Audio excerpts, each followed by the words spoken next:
Hello and welcome to the Farming Week, the podcast brought to you by Agriland and ICSA, keeping you up to date with all the latest in Irish agriculture. I'm Charles O'Donnell and I'm joined by O'Brien and Kathleen O'Sullivan. Well, we don't often have occasion to kick off our podcast with talk of the poultry sector, but unfortunately that is the case this week. If you've been paying attention to national media this week, not to mind agri-media, you will have heard that there have been 2 outbreaks of highly pathogenic avian influenza H5N1 or bird flu at 2 different commercial poultry premises in the past week, one in County Carlow and one in County Meath. Aisling, can you tell us what we know? Yes, Charles, very concerning developments this week for our poultry sector. So as things stand, as we're recording right now on Thursday afternoon, the Department of Agriculture has confirmed outbreaks of bird flu in 2 commercial turkey flocks. The most recent case was detected in a flock on a premises near Kells in County Meath, and last night the department said that restriction zones have been established around the affected holding. They comprise a 3-kilometre protection zone and a 10-kilometre surveillance zone, which is in line with national and EU legislation. And that case followed confirmation of the disease in a flock in County Carlow on Tuesday, and again restriction zones have been put in place around that holding as well. Now, according to the Department of Agriculture, bird flu has been circulating widely in wild birds across the country during the past year, and the H5N1 strain of the virus, which is something you'll commonly hear across all the coverage to do with bird flu, has been confirmed in a number of wild birds across the country, with over 40 cases this year to date. And the department has highlighted that outbreaks of bird flu have also been identified in poultry flocks in several European countries and in the UK this year. And as we well know, it has been detected as well in flocks, unfortunately, in Northern Ireland too.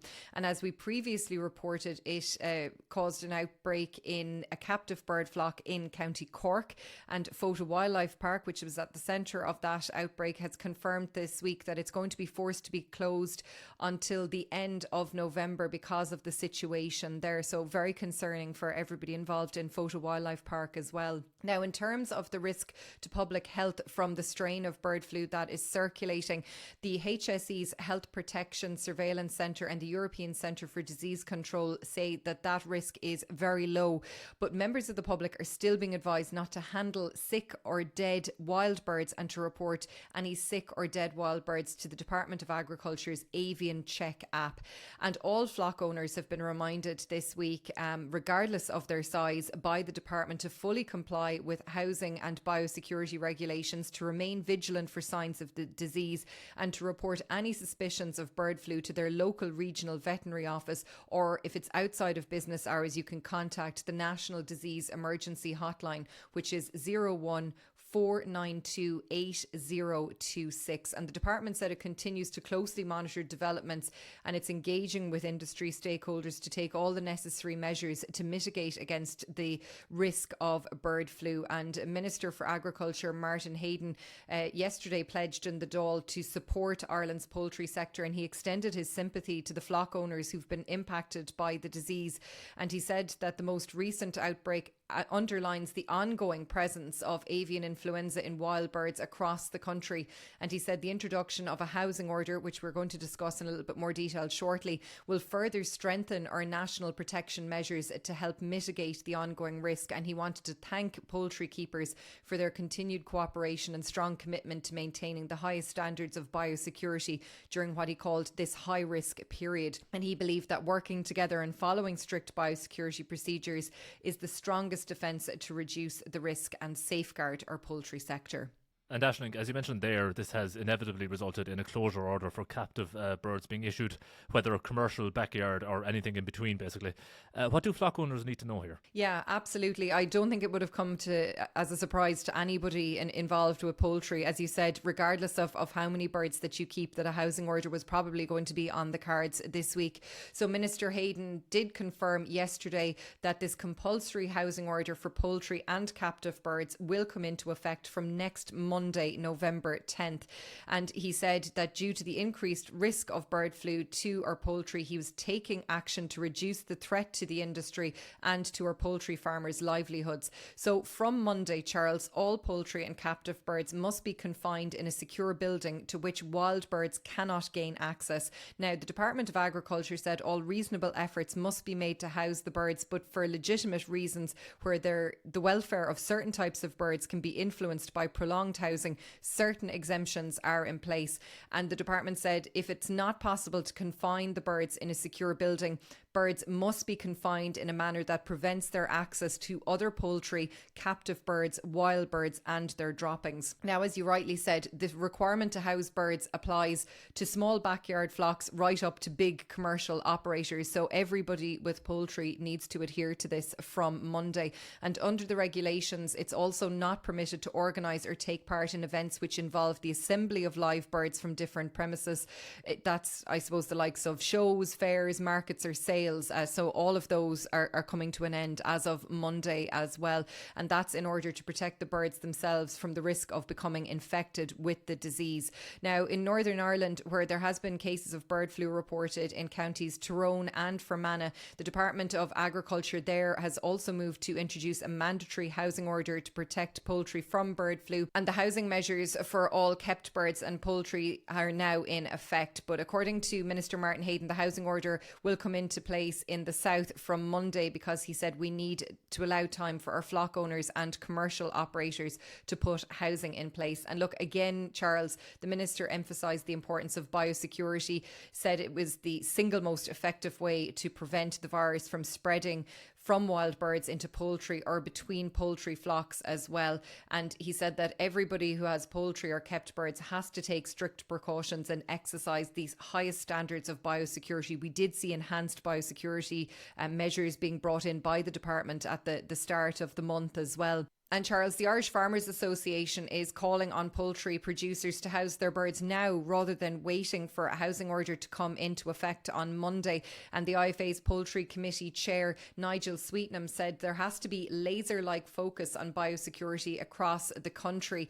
And he called on poultry producers to review their biosecurity protocols in detail and ensure that there are no gaps anywhere. And he said housing the birds is an additional protection, but effective biosecurity protocols that minimise the risk are our number one defence. And just to note as well, for any poultry keepers out there, the IFA Poultry Committee is hosting an online information webinar this evening at 8 o'clock, and you can find out more details of that on the IFA website. And Dr. Angus Lane from St David's Veterinary will be the keynote speaker for the event, and he's going to share expert and practical guidance on biosecurity. He's going to highlight what is working on farms, where gaps are often found, and how to strengthen defences before the virus reaches the door. And Alan Johnson from the National Disease Control Centre is going to provide an update on the current bird flu situation, surveillance efforts and supports available for producers as well. So that is something, if you were interested, tonight at 8 o'clock, the IFA hosting that webinar on bird flu.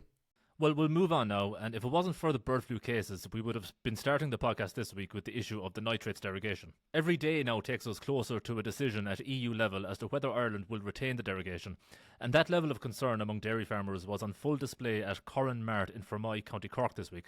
Kathleen, you were there for Agriland, so what was the mood?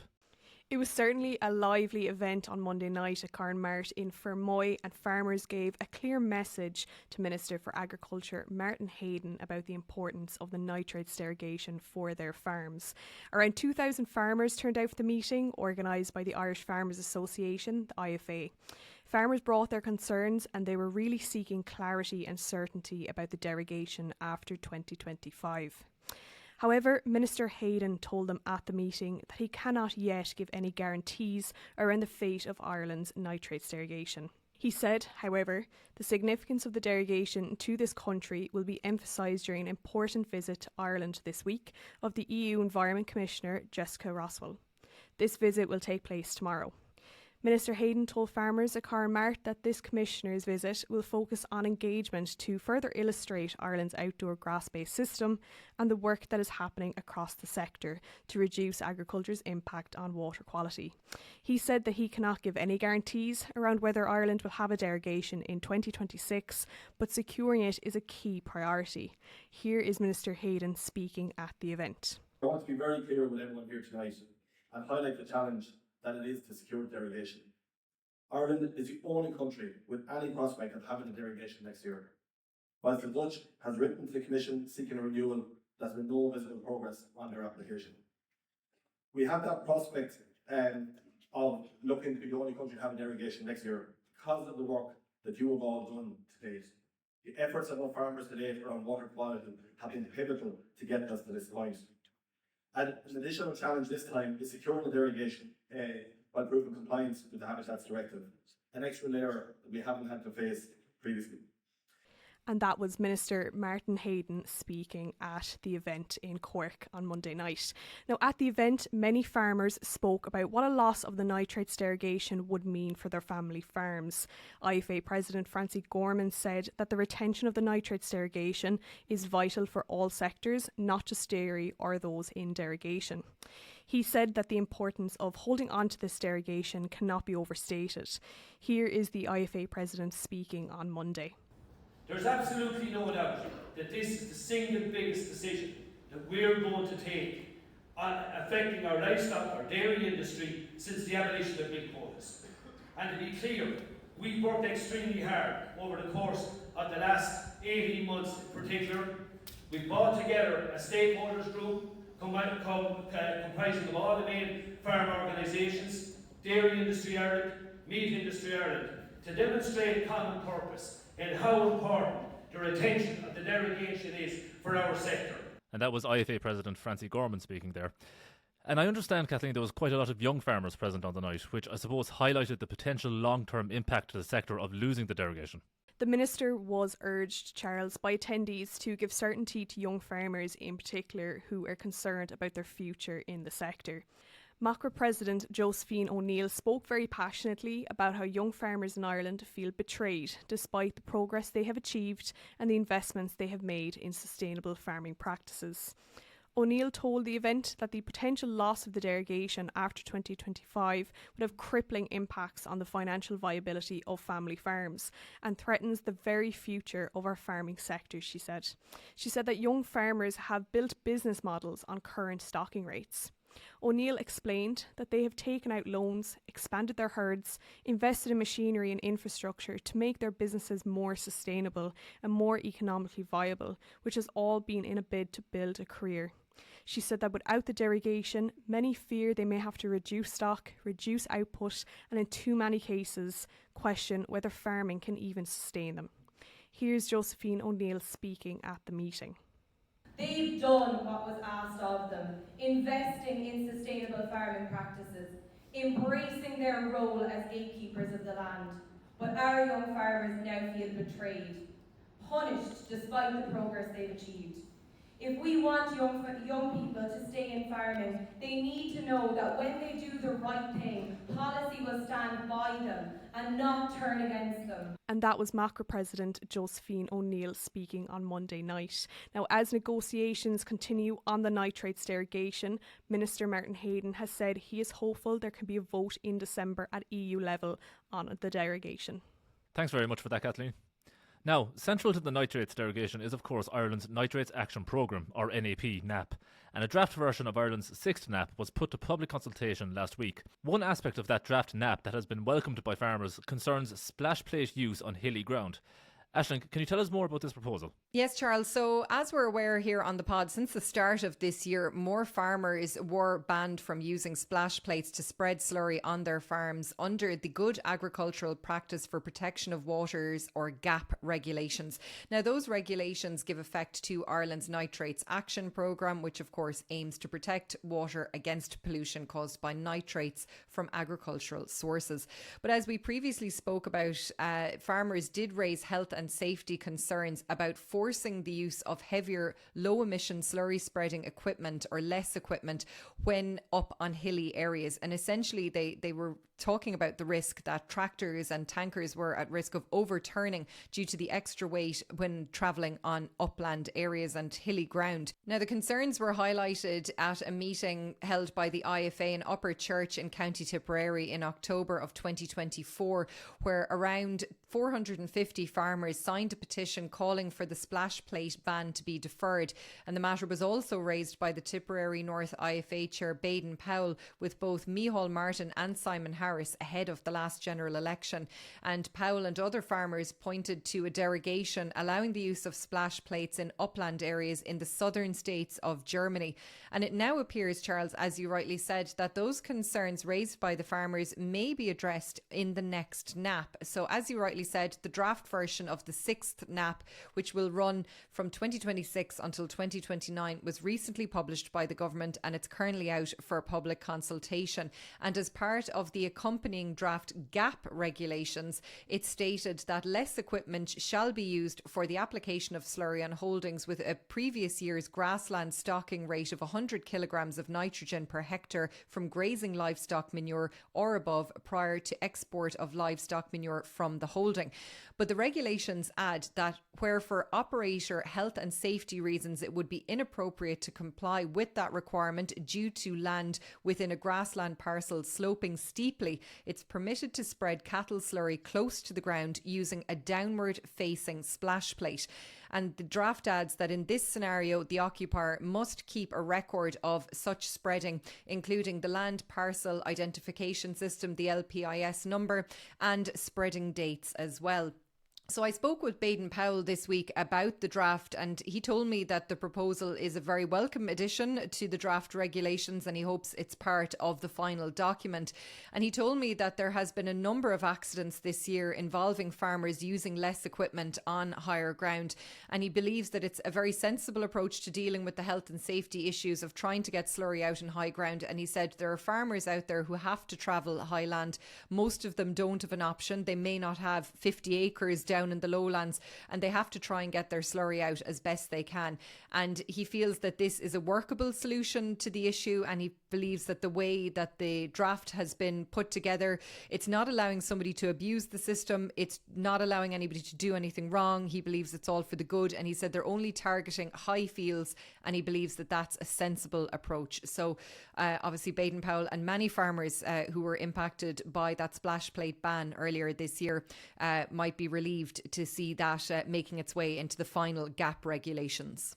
Well, the issue of nitrates is obviously of specific concern for the dairy sector, and just while we're on dairy, we'll bring you some news updates from that sector this week. Firstly, Ornua has said that its Purchase Price Index, or PPI, has recorded another decrease, representing an indicative return for October milk of 41 cent per litre.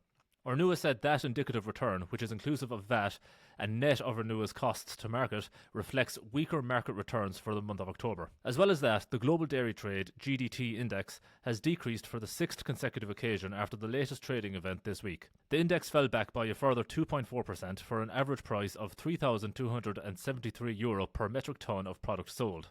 The current run of decreases in the GDT index, which is updated every 2 weeks, stretches back to August 19th, when the index fell by 0.3%. Furthermore, of the 12 most recent GDT trading events back to May 20th, the index has only increased on 2 of those occasions. And lastly now for dairy, the board of the Irish Holstein Friesian Association has given notice to its members that a date for an extraordinary general meeting has been set. The meeting will take place at 2 p.m. on November 27th in the Horse and Jockey Hotel in Thurles, County Tipperary, and will see discussions on the proposed Gen Éireann initiative. But we'll move on now and come to an issue that, while it's a long way off being finalised, will no doubt prove to be as important as the nitrates derogation issue in due course. That's the issue of the next Common Agricultural Policy post-2027. That issue was the topic of conversation for the joint Oireachtas Committee on Agriculture and Food this week. Aisling, did we learn anything from this committee meeting?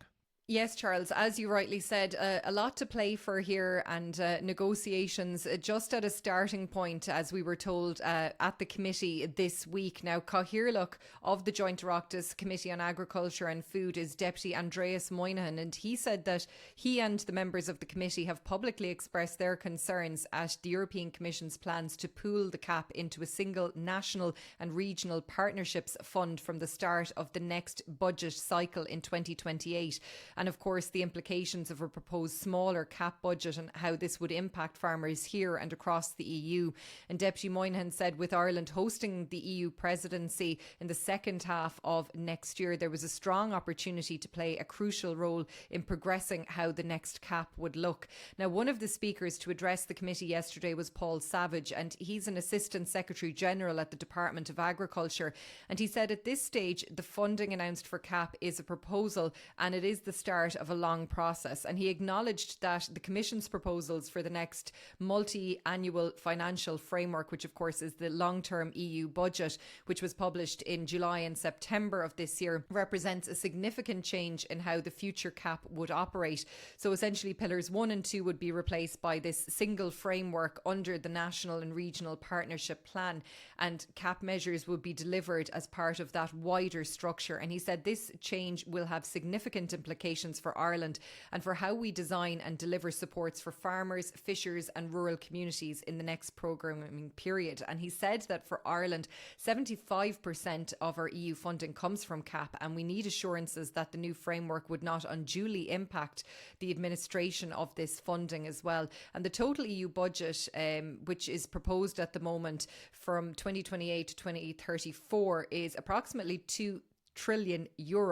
And within this, the Commission has proposed a ring-fenced allocation of 296 billion for CAP. Now, Ireland is earmarked to receive 11.4 billion euro under what is termed general allocation, and our proposed 8.16 billion euro CAP allocation would be drawn from that funding pool as well. Now, Paul Savage said that represents an approximate 20 to 24% reduction compared to the current 10.7 billion euro of ring-fenced CAP funds, which we currently have in Ireland. And he said while the reduction in ring-fenced CAP funding presents challenges for the country, he said there is potential to draw additional funding from the broader funding allocation for CAP, and that there is a lot more to play for. Have a listen. So at this point, it's not a done deal that it's a 20% cut overall for CAP and that certain people will be sacrificed or certain sectors will be sacrificed. This is purely a proposal at the moment in terms of how the Commission proposes to fund this. There are possibilities there for Member States to secure additional funding for CAP, for instance, from that wider NRP allocation, and we need to look at what scope does that provide us to do exactly that, and what would it mean then in terms of how we go about implementing the CAP in practice. So, Charles, that was Paul Savage there, the Assistant Secretary General at the Department of Agriculture, telling the Oireachtas Joint Committee on Agriculture this week that we're at the start of a lengthy negotiation process when it comes to the next CAP, and we'll be following it every step of the way here on Agriland. Before we move on, we'll just direct you to an article on Agriland concerning hazardous waste collection. A total of 6 farm hazardous waste collection days are set to take place across the country over the coming weeks. This follows a trial run last year on 3 sites, with the Department of Agriculture and the Department of Climate deciding to extend the number of days to 6. You can check out those dates and locations on that online article. Now, next week we'll see not 1 but 2 protests at Leinster House. Let's take these one at a time, Aisling, and talk about the protest by the Irish Cattle and Sheep Farmers Association on the EU Mercosur trade agreement. Yes, Charles. Well, the ICSA believes that the European Commission's so-called safeguards on the Mercosur trade deal are nothing more than a smokescreen that will do nothing to protect EU farmers. And as we're aware, one of the biggest areas of concern when it comes to this deal for farmers would be that it would allow 99,000 tonnes carcass weight of Mercosur beef, mainly from Brazil, to enter the EU at a much reduced tariff rate of 7.5%, and that quota would be phased in over a 5-year period. And the EU Commission has said that stringent safeguards will be in place to protect the EU market. But the ICSA President Sean McNamara isn't convinced, and he believes that the safeguards would only kick in after a surge of cheap imports or a collapse in price. But by then, he said, the damage would have already been done, and he said Irish and EU farmers will be undercut long before Brussels decides to act, and these measures are too slow, too vague and too easy for the Commission to delay. And he said they offer zero real protection for farmers on the ground. Now, there has been rumours circulating, Charles, that the Commission is trying to push the measures through the European Council alone without proposing them for debate at European Parliament level. And the ICSA president said this is outrageous and that the Commission is trying to bypass the Parliament on such a critical issue. And Sean McNamara has called on politicians to stand up and to stop this before irreversible damage is done. Now, this time last year, the association protested at the gates of the Dáil to demand real action from the government on this deal. And Sean McNamara said they're still waiting. So as a result, they're going back out and they're going to be protesting again next Thursday, November 13th, because Sean McNamara said the ICSA believes our politicians are failing us on the issue. Their talk is cheap at this point and our farmers deserve better. So yeah, it'll be, I'm sure, a noisy protest and a big protest all about Mercosur outside the gates of Leinster House. Well, that protest is on the Thursday, but there is an earlier protest on Wednesday where the National Greenways Action Association will take to the streets to protest against the use of compulsory purchase orders. Can you tell us about this one, Aisling? Yeah, so it is set to be a busy week outside Leinster House. So farmers and landowners from across the country, they're set to protest, Charles, outside the Dáil, as you said, next Wednesday over their concerns about greenway projects across the country.